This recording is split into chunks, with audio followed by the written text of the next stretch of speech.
الشيخ، هذا السائل يقول: أنا إذا طلبت العلم وحفظت القرآن يأتيني خمول وكسل، فهل من توجيه؟ جزاكم الله خيرا. توجيه أن تترك الخمول والكسل، إذا يأتيك اشرد منه. نعم، يعني الإنسان إذا كان صادقا في أمر لا يؤثر فيه خمول ولا كسل. لو قيل لك إن بهذه الدار 1000 ريال نعطيك إياها إذا انتظرت إلى ساعة، لا والله لو انتظرت إلى آخر النهار، بس بشرط أنك ما تنام ولا تتكاسل ولا تقف على رجليك، ماذا يكون؟ كيف بسلعة الله الغالية؟ أي خمول وأي كسل. يطرد عنك الخمول ويطرد عنك الكسل إذا تذكرت ما عند الله سبحانه وتعالى. أي خمول أو كسل يأتي للإنسان وهو في مجلس العلم وهو يعلم أنه تحفه الملائكة. أي خمول أو أي كسل يأتيه وهو يجلس في مجلس يعامل فيه ملك الملوك وإله الأولين والآخرين، عبد أعرض عن الدنيا وأقبل على ربه. أي خمول وأي كسل يأتيك وأنت تنشر كتاب الله بين يديك في صحف مكرمة مرفوعة مطهرة بأيدي سفرة كرام بررة. أي خمول وأي كسل يأتيك وأنت تفتح كتاب الله الذي فيه الأخبار والآثار التي تقض المضاجع وتبكي العيون وتخشع القلوب. أي خمول وأي كسل وأنت في جد لا لعب فيه وفي حق لا باطل فيه. أي خمول وأي كسل لأننا لم نعرف الله حق المعرفة. خمول وكسل لأننا لم نعلم أين نحن. شخص يأتي ويذهب إلى مجالس العلم وهو لا يستشعر أن الله يسمعه ويراه. يا هذا لو علمت أي شيء أخذت إذا أخذت كتاب الله. يا هذا لو علمت من تعامل وأنت خارج من بيتك إلى حلقة من حلقات الذكر. يا هذا لو علمت أي ليلة تلك الليلة التي سهرت وتعبت ونصبت وأنت تقرأ كتاب الله أو تقرأ سنة رسول الله صلى الله عليه وسلم لتحفظها للأمة. ألا تعلم أن الملائكة تتنزل لأنك في عمل صالح يرفع فتفتح له أبواب السماء. هذا الذي تجلس من أجله وهذا الذي تكتبه وهذا الذي تسمعه وهذا الذي تقرأه ذكر لك في الدنيا وذكر لك في الآخرة. هذا الذي تقرأه وتسمعه وتنظره وتعيه وتفهمه ترفع به درجتك وتكفر به خطيئتك.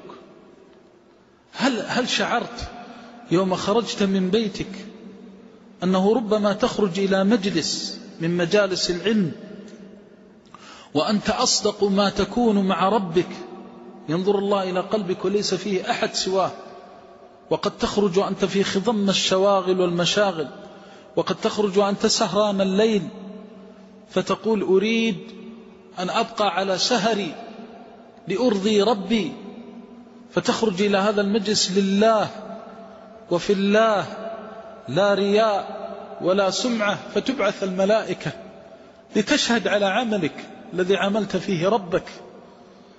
فإذا بك في هذا المجلس تخط لك الحسنات وترفع لك الدرجات.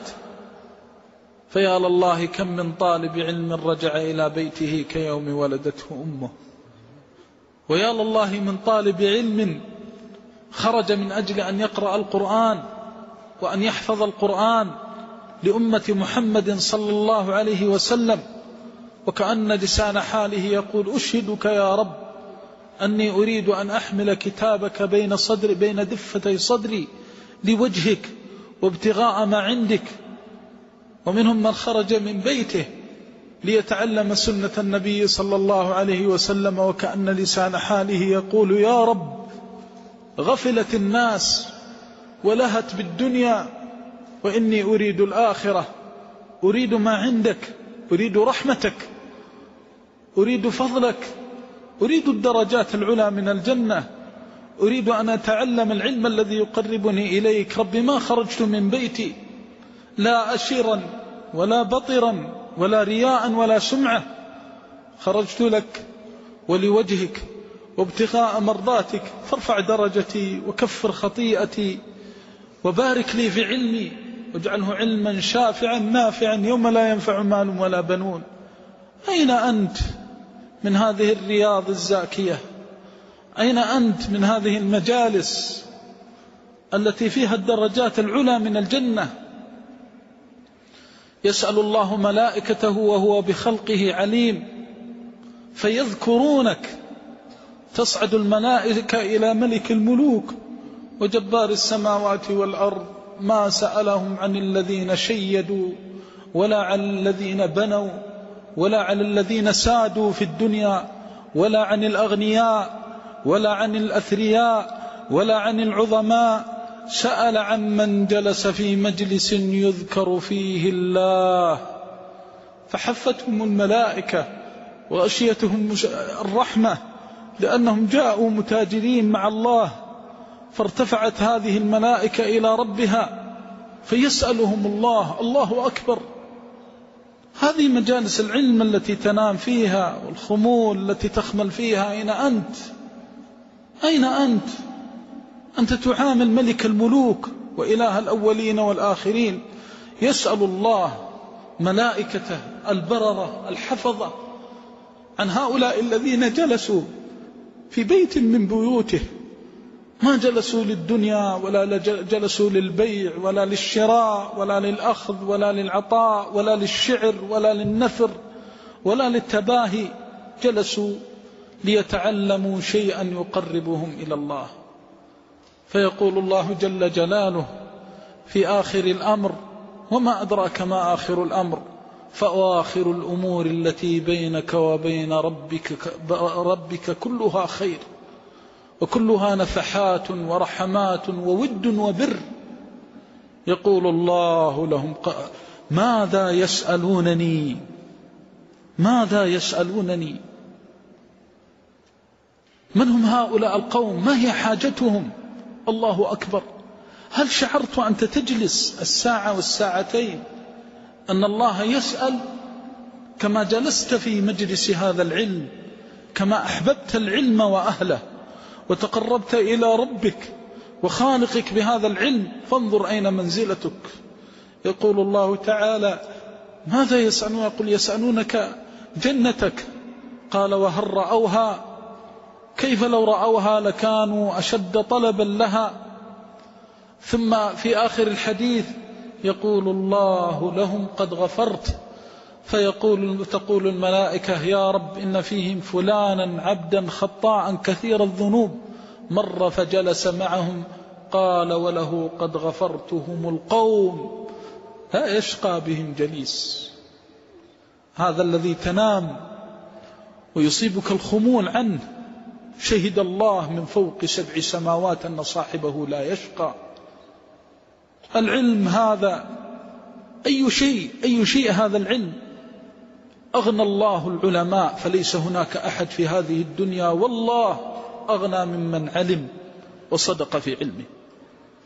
والله الذي لا إله غيره ولا رب سواه، لو خير العالم العامل بعلمه بين صفحة من صفحات هذا العلم من الكتاب والسنة وبين الدنيا وما فيها من مالها وثرائها وجاهها وأنسها وبذخها، والله لاختار الصفحة واعتز، بل إنه يرى أنه لا يمكن أن يلتفت إلى هذه الدنيا. أي شيء أعطاك ربك، أي شيء ترتج له السماوات 7 العلى. ألا تعلم أنك لو طلبت هذا العلم وأعطيته حقه ونبذت الكسل والخمول وأقبلت على ربك بصدق وجد واجتهاد وأظهرت لله أنك تعظمه وتعظم هذا العلم الذي تطلبه، أن الله يفتح عليك باب سعادة لا تشقى بعدها أبدا، وأن الله يفتح عليك بهذا العلم باب رحمة لا تعذب بعدها أبدا. لقد طلب أقوام العلم فصدقوا مع ربهم فصدق الله معهم. فيا لله من قبور تنورت لأهلها بالعلم والعمل، يا لله من أقوام ارتحلوا من الدنيا وبقيت آثارهم وعلومهم ترفع بها درجاتهم وتكفر بها خطيئاتهم. يا طالب العلم استفق من المنام وانتبه من الغفلة وتذكر ربك ذا الجلال والإكرام. إن الأسى والشجا أننا ما قدرنا الله حق قدره، ما أسفنا على راحة الأبدان ولا على صحبة الخلان ولا على ما يكون وما كان، ما أسفنا والله إلا أننا ما قدرنا الله حق قدره. هذا العلم ليس محلا للخمول، هذا العلم ترجف به القلوب. كيف تنام وأنت في ذكر الجنة والنار؟ كيف تنام؟ كيف يلذ النوم من لا يعلم يسلم في أخراه أو لا يسلم؟ كيف تتلذذ بالراحة والخمول وأنت في سلعة الله عز وجل التي تنتظرها أمة من بعدك؟ عار على طالب العلم ألا يقدر الله حق قدره. لقد فاتت الدنيا ومضت بزينتها وزخارفها، فتبا لدنيا أبعدت طالب علم عن الله. وطوبى ثم طوبى لمن عظم الله حق تعظيمه وأجل الله حق جلاله وعرف لهذا العلم حقه وقدره. يا طالب العلم اتق الله واعلم أن الله مطلع على سريرتك، فإذا أردت أن تطلب العلم فاملأ قلبك تعظيما لله وخشية لله، تكن من السعداء الفائزين الأولياء الأصفياء الأتقياء. إن العلم ليس للهو ولا للخمول، إنا سنلقي عليك قولا ثقيلا. واعلم أنه لا يأتيك الكسل والخمول إلا بسبب الذنب، ولا يأتيك الانصراف عن العلم إلا بسبب الغفلة، ودواء ذلك ما أرشدك إليه ربك. أكثر من الاستغفار والتوبة إلى الله عز وجل، وقل اللهم إني أعوذ بك أن تحرمني خير ما عندك بشر ما عندي. سل الله أن يغفر ذنبا يحول بينك وبين العلم، فليس هناك حرمان أعظم من حرمان العلم والعمل. اللهم بعزتك وجلالك وعظمتك وكمالك نسألك علما يقربنا إليك. اللهم ارحم ضعفنا واجبر كسرنا وأمنا من الفتن ما ظهر منها وما بطن.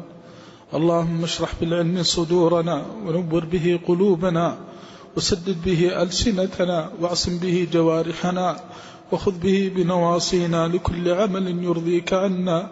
اللهم إنا نسألك علما يقربنا إليك، اللهم إنا نسألك علما يقربنا إليك. اللهم اصرف عنا في العلم كل ما يحول بيننا وبينك. نعوذ بوجهك من الرياء، نعوذ بوجهك من الرياء، نعوذ بوجهك من السمعة.